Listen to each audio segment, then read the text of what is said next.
The morning light spilled through the blinds, casting thin stripes across the floor like a tiger's back. I sat at the kitchen table, sipping coffee, the rich aroma curling around me like a soft embrace. Outside, the world was just beginning to stir. A gentle hum of activity. Birds chirped their morning songs, and the leaves whispered secrets to the wind. Our neighborhood was a picture of suburban tranquility, tree-lined streets, well-kept lawns, and houses standing shoulder to shoulder like polite guests at a garden party. It was the kind of place where the sound of a lawnmower was the backdrop to weekends. And children's laughter echoed down the cul-de-sac. Yet, beneath the surface of this idyllic setting lay the undercurrent of tension, orchestrated by our HOA president, Karen. Her presence was as pervasive as the cloying scent of lavender she seemed to favor. She wielded the HOA guidelines with the fervor of a zealot. Each rule a commandment etched in stone, each infraction a personal affront. The first hints of trouble began with small, seemingly inconsequential things. A note on my door about the height of my grass, a warning letter concerning the color of my shutters, petty grievances. Really, yet, they began to fall around me like the first drops of rain in a brewing storm. I remained calm, letting each incident roll off my back like water from a duck's feathers. Some might have reacted with indignation, but I chose to see the humor in it. It was almost a game, watching her maneuver through the neighborhood like a chess player. Each move calculated and precise. She had her role to play, and I had mine. My thoughts were interrupted by the sound of construction, a jarring intrusion into the morning's peace. I strolled to the window, mug in hand, and saw them workers unloading panels of a wrought iron fence, placing them meticulously along the boundary of my property. At the helm, clipboard in hand, was Karen, directing them with the fervor of a general leading troops into battle.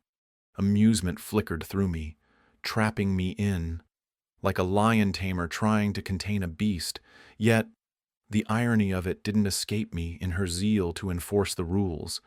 She had inadvertently woven her own snare. The fence curved, enclosing my property.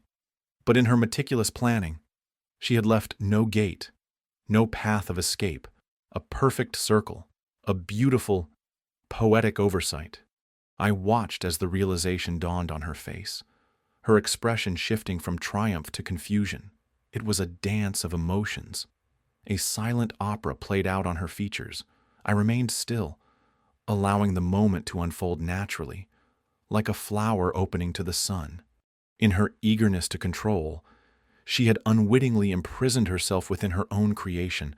The fence was complete, a barrier not just of iron but of her own making. And there she stood, in the center of her own little kingdom, with no way out. I turned away from the window, a smile tugging at my lips. It was not the outcome she had envisioned, but perhaps it was the one she deserved. I took another sip of my coffee, savoring its warmth, in the stillness of my kitchen. I pondered the situation. Sometimes, the best response was no response at all. Let things unfold. Let the fence stand as a testament to her own folly. As the morning sun climbed higher, bathing everything in its golden light, I felt a sense of peace settle over me. I was caught in her web. Yes, but in truth, she was the one truly trapped. The sun rose with a defiant brightness, casting long shadows across the absurdity that had unfolded in my front yard. The fence, a grotesque monument to Karen's authority, cut across my driveway like an unwanted scar. Its latticework mocked the very essence of open passage, trapping not just my car, but the spirit of neighborly decency. Karen, with her clipboard and sunglasses, was already out early. Her presence was as predictable as her need for control. She moved with the air of an empress, her loyal subjects, the other board members, trailing behind like a court of jesters. They were armed with pamphlets and auras of self-righteousness. I watched from my window, the steam from my coffee mingling with the fresh morning air. a grounding aroma amidst the absurdity. The list of infractions had grown overnight, like mushrooms after rain. A notice fluttering on my door announced a new set of rules, a decree from Queen Karen herself: lawn to be mowed to exactly 2 inches, no decorations allowed during non-holiday months, trash cans to be invisible on non-trash days, a litany of nonsense designed to strangle the joy out of everyday life. I took a deep breath, letting the irony of it all settle around me. Karen's rules were like a game of chess played with checker pieces, designed to confuse, not conquer. There was a certain artistry to the madness, each new rule a stroke on her canvas of control. But every artist, I reminded myself, leaves behind unintentional signatures. The fence had blocked her in, a fact that seemed to escape her as she scribbled notes with the enthusiasm of a journalist on a deadline. Her entourage nodded in unison, a chorus of agreement to a silent song. They were trapped by their own hand, an irony not lost on me. Yet, amidst their obliviousness, I saw an opportunity, a crack in the facade. Gossip was Karen's weapon, her words like arrows dipped in honey, spreading through the neighborhood like a sweet but deadly disease. I could feel the stories shifting around me, my name whispered in hushed tones over backyard fences. It was a game of perceptions. And Karen was a seasoned player. Yet, the truth had a way of seeping through the cracks as the day wore on. Whispers turned into quiet conversations. Neighbors began to notice the newcomers, the fence, the absurdity. They saw the contradictions, their own freedom slowly eroding under the weight of Karen's rules. Karen's voice pierced the morning air, a shrill note of authority. It was one of those rare moments where words were needed, where the absurdity needed to be proclaimed by its creator. "We must maintain standards," she declared, the statement hanging in the air like a bad smell.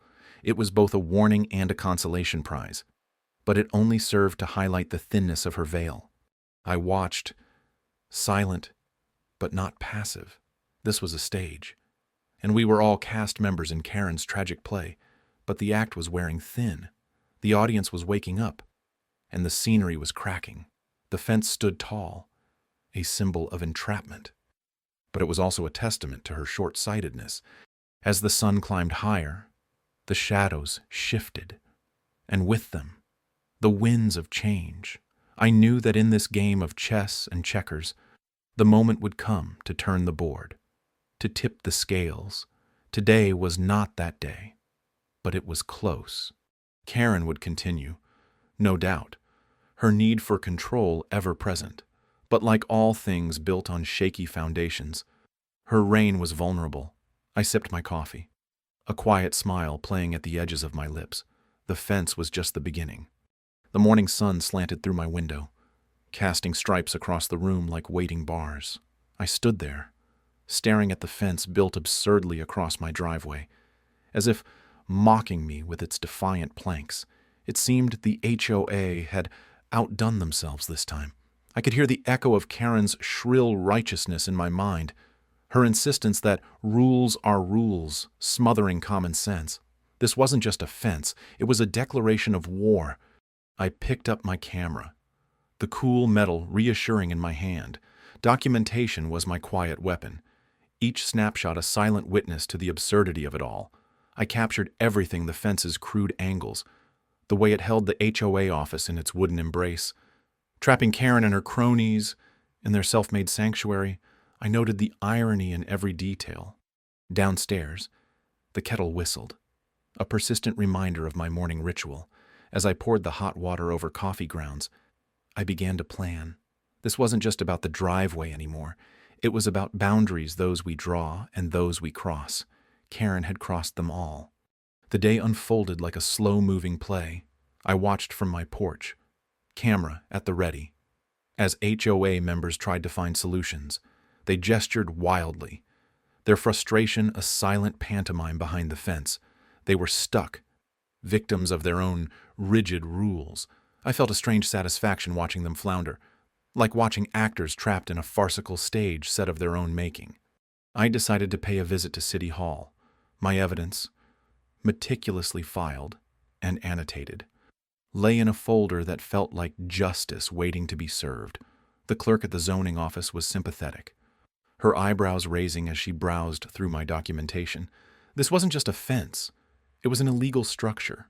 Karen's monument to pettiness was, ironically, her own undoing. In the quiet of my car, I reflected on the power of persistence.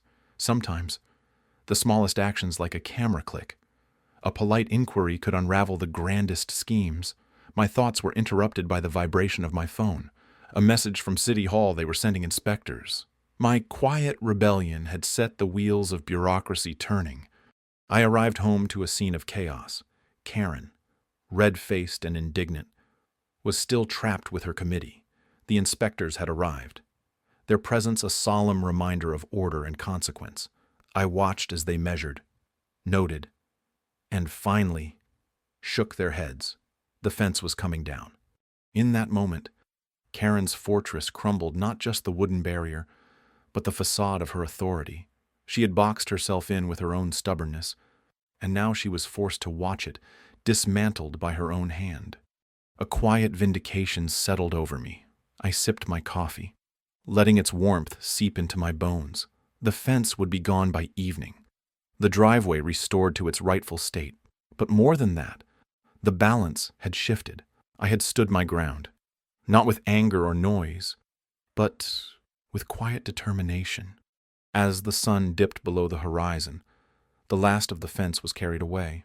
The street lay open again, a blank canvas waiting for new stories, and as the night enveloped the neighborhood, I realized that sometimes the most powerful actions were the simplest ones, unfolding quietly, yet undeniably, into the world. The morning light slanted through my window, slicing shadows across the room. They mirrored the bars that now penned me in at my own doorstep. The fence gleamed with a malicious brightness, a testament to the HOA's relentless pettiness. In their zeal to assert control, they had unknowingly sealed their fate alongside mine. I sipped my coffee, its warmth a comforting contrast to the cold calculation in my mind. A soft breeze ruffled the pages of the documents spread before me, each one a weapon in my quiet arsenal. Legalese danced across the paper, a language I had painstakingly learned in the silent hours of night after the fence first appeared. It was the kind of dance where a single misstep spelled doom, and I had no intention of stumbling. The irony was not lost on me. The HOA had encircled their domain with the same rigidity they had shown toward residents, and now they were caught in the labyrinth of their own making, trapped not by wood and metal, but by the laws they fancied to wield like a gaudy scepter. My plan was simple, its elegance lying in its simplicity, a strategic checkmate, moving with the quiet precision of a shadow slipping through a crack. Property lines, easements, zoning violations, words that once meant little more than bureaucratic jargon to me, had become the very tools of my resolve. I had spent weeks combing through bylaws, peeling back the layers of self-importance the HOA cloaked itself in. Each click of my keyboard was a step further into their game, a game they thought they controlled. Every letter I typed, every form I filled, drew a tighter noose around their plans. They would soon discover their fortress was a house of cards. Outside, the neighborhood was waking, curtains swished open, revealing faces etched with curiosity, suspicion, denial. The fence stood as a monument to their complicity. They had watched its construction, some with pleasure, others with quiet resignation, all of them blind to the walls forming around their lives. I watched them from my window. The world outside a diorama of foibles and follies. A child pedaled by, the rhythmic clatter of bike wheels echoing the relentless tick of time. The board meeting was scheduled for tomorrow. Their smug confidence would be the prelude to their undoing. A single envelope, meticulously prepared and delivered, would breach their defenses with the inevitability of the sunrise. The thought of their faces, The dawning horror as realization struck almost made me smile, but I held it back. This was not about triumph, but justice. The scales had been tipped for far too long. It was time for balance. As I stood to collect my papers, the sun fully broke over the horizon, casting its impartial light upon the world. A fresh breeze whispered through the gap the gate had failed to close, hinting at the change to come. Tomorrow, the fence would stand not as a boundary, but as a testament to their own folly, and I would be there to see it all unravel in the most silent, satisfying chaos. The morning light filtered through the blinds, casting striped shadows across my living room floor. The air was thick with the smell of freshly brewed coffee, a small comfort in the chaos that had taken over our once peaceful neighborhood. The fence that Karen, the infamous HOA president, had insisted on erecting, loomed outside my window like a monument to her tyranny. It boxed in not only my driveway, but, in an ironic twist of fate, the entire HOA board within their own misguided creation. As I sipped my coffee, I couldn't help but marvel at the poetic justice of it all. Karen had been so blinded by her need for control that she hadn't noticed the trap she was laying for herself. The fence, meant to enforce her vision of neighborhood order, now stood as her own personal prison. There they were, the haughty board members, trapped like ants in a discarded glass jar, scurrying about in an impotent rage. I'd spent the last few days watching through my window, an invisible spectator to their growing realization. It was both pitiful and satisfying. Karen, ever the commanding presence, gesticulated with her manicured hands, her voice rising in feudal command. Without their usual resources and reinforcements, the board was reduced to nothing more than a group of individuals trying to save face. The neighborhood had been a powder keg of tension. But now, without the HOA's overbearing presence, a strange calm had settled. People were beginning to speak to one another again. Neighbors who had once been strangers were now exchanging pleasantries across garden fences, sharing stories of the drama that had unfolded. There was a sense of community edging back into our lives, like a long-lost friend finally returning home. I watched as a small group of neighbors attempted to help the hapless board members, but it was clear that their patience with Karen's antics had worn thin. They offered solutions, suggestions for dismantling the fence, yet Karen remained obstinate, her pride a barrier taller than any she could construct physically. It was amusing to watch her grapple with the consequences of her own actions, like a spider ensnared in its own web. But I knew this moment wouldn't last forever. Power, even when misused, has a way of regrouping, reclaiming its hold. There would be meetings, discussions of bylaws, perhaps even a re-election if things went well. Change was slow, a reluctant beast that needed coaxing. As I pondered these things, I noticed the sound of laughter through my open window. Children were playing in the street, their joyful shouts cutting through the tension like sunlight through storm clouds. It was a reminder of what we all stood to gain if we could just reclaim our neighborhood from the grip of petty tyranny. Finally, I set my cup down, the clink of ceramic on wood echoing in the room. It was time to step out, to join my neighbors in this unexpected respite. I opened the door, the outside air fresh and full of potential. As I walked down to the sidewalk, I caught a glimpse of Karen, her expression one of disbelief and irritation. "Enjoying the view?" I asked, breaking my vow of silence. Her eyes met mine, a flicker of something perhaps understanding, perhaps resentment crossing her face. And that was it. No grand confrontation, no dramatic showdown, just a shared moment of irony and realization. The fence would come down. In time, the neighborhood would heal, and Karen, for all her plotting and scheming, would have to find a new path, one that didn't involve trapping herself in her own machinations. With that thought, I joined the growing circle of neighbors, the vibrant hum of renewed community enveloping us all.